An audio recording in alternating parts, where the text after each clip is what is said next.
Hello and welcome to another video. In this one, I'm going to show you the very basics of timing something in Python, as well as some, pretty basic pitfalls that are easy to make. And I've actually seen this exact pitfall in production before, so I'll show you how to not make the same mistake. But anyway, let's jump into it.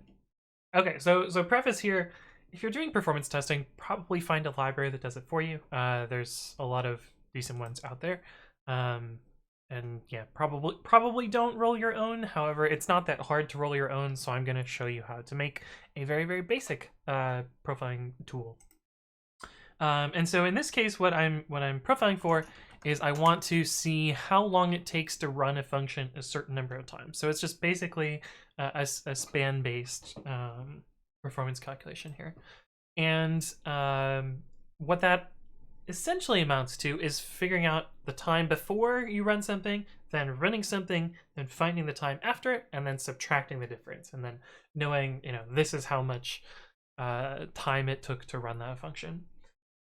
Now, in order to do this, you're probably going to want to use the time module.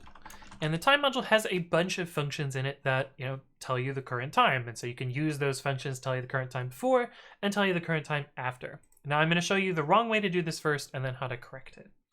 So let's say that we wanted to, grab our initial time by doing time.time and our end time by doing time.time. And we want to call our function for this in range 10, call f however many times. And let's say f does, some expensive operation like build a giant tuple. Even bigger. And then, at the end we can print the difference between those, t1 minus t0, and let's say 0.5f or something. And so if we run this, Python 3 t.py, you need colon 0.5f, that's how this works. T is not defined, t0. You'll see that, you get a rough performance estimate here. Now, I've made a couple of mistakes here. One is, first, you almost never want to use time.time when you're doing performance calculations. And the reason for that is the time.time is the system clock. And the system clock can change for a number of different reasons. The most common ones are for leap seconds or leap days or time smears. So the way we represent time in computers isn't linear. Sometimes, it changes. Also, another common case that it changes is your time will synchronize against a remote clock, and so it may move the current time forward or backward.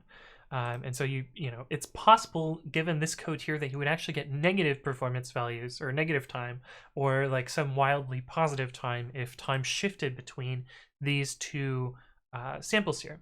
Now, fortunately, there's a solution to this, and that is to use what's called a monotonic clock. And a monotonic clock is a clock which only moves forward. And so this is implemented at the CPU level, and essentially has a counter that increments as time goes on. The actual values of a monotonic clock are kind of useless. So if we, Python 3 import time, this is what time, the Unix time of what I'm currently recording at right now looks like. But if we call time.monotonic, you'll see that it's some very small number. This often represents like seconds since boot or something like that. But it's, the monotonic clock, the value of it is not important, and it's not useful. It doesn't really represent anything specific. But it always increases and never decreases. And so you can use this as an accurate timer to figure out the difference between two performance samplings here. So you would do monotonic, monotonic, that's how you spell it, and then use that to get your difference here. And so that'll be significantly more correct. So that's one part of this. So one is, don't use time.time, use monotonic to make it more correct.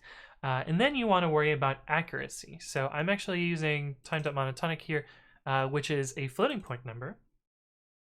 And, there's always some wibbly wobbly stuff with floating point numbers, but there is a much more precise way to record the current times, and that is to use the nanosecond versions of the time functions. Now note these aren't available on all processors or all implementations of Python, and so this might not be available. So you might have to stick to the floating point one. Also, system clocks are not always that accurate, and so using monotonic nanoseconds isn't necessarily going to be all that useful here. Let's say we did ns, and then we have to divide by nanoseconds, which is going to be what, kilo mega gigaseconds. I think that'll give us. Oh, we need to parenthesize this. I think this will put it back into seconds. Let's see. Do I have the wrong units here? 36. It should be like 0.36. We need 2 more zeros. Nope. One more. Oh wait. That's I need to turn it back into floats. Yeah, I had the right number in the first place. But I was doing integer division. So anyway, this is just to display it. I've converted it back into a float, but you could imagine the actual number of nanoseconds between the two is going to be much more accurate. And so this gets us both correctness and accuracy. Of course, nanoseconds isn't always there, and sometimes you can't trust system clocks, so I don't know.